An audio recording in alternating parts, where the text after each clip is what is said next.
شکل انسانی میں درندے ہیں وہ لوگ جو اللہ تبارک تعالیٰ اور اللہ کے نبی صلی اللہ علیہ وآلہ وسلم کے نظام رحمت سے بغاوت کیے ہوئے ہیں، اور یقین کیجئے ایسے درندے نہ صرف دنیا اور آخرت میں ذلت کا عبرت کا نشان بنتے ہیں، بلکہ ان کے پیچھے چلنے والے جو لوگ ہوتے ہیں وہ بھی انہی درندوں کی طرح دنیا اور آخرت میں ذلت کا نشان بن جاتے ہیں۔ جی ہاں ساتھیو، ہمارے اطراف بے پناہ درندے جو انسانی روپ میں ہمیں دکھتے ہیں، بھاگتے دوڑتے ہمیں دکھائی دیتے ہیں، حقیقت میں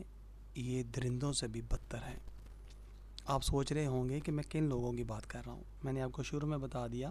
کہ آقا دو جہاں صلی اللہ علیہ وآلہ وسلم کی تعلیمات اور اللہ تعالیٰ کے احکامات سے جو منحرف ہوتے ہیں، باغی ہوتے ہیں، بیزار ہوتے ہیں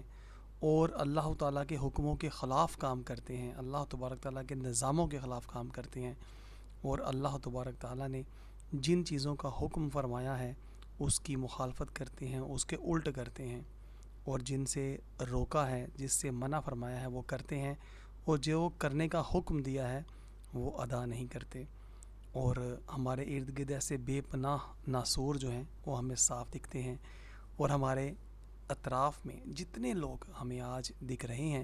یقین کیجئے سبھی طاغوت کے نظام کے غلام بن چکے ہیں، اور طاغوتی نظام چلانے والے انسان نما درندے ہیں، اور درندے اسی صورت میں درندہ بنے گا جب اللہ تبارک تعالیٰ اور اللہ کے نبی صلی اللہ علیہ وآلہ وسلم کی تعلیمات سے ٹکر لے گا اور اللہ کے نظام کو بدلنے کی کوشش کرے گا، اللہ کے احکام کو بدلنے کی کوشش کرے گا۔ اور جو ایسا کر رہے ہیں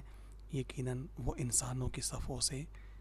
باہر ہیں۔ اب سوچئے کہ وہ درندے کہیں ہم خود ہی تو نہیں۔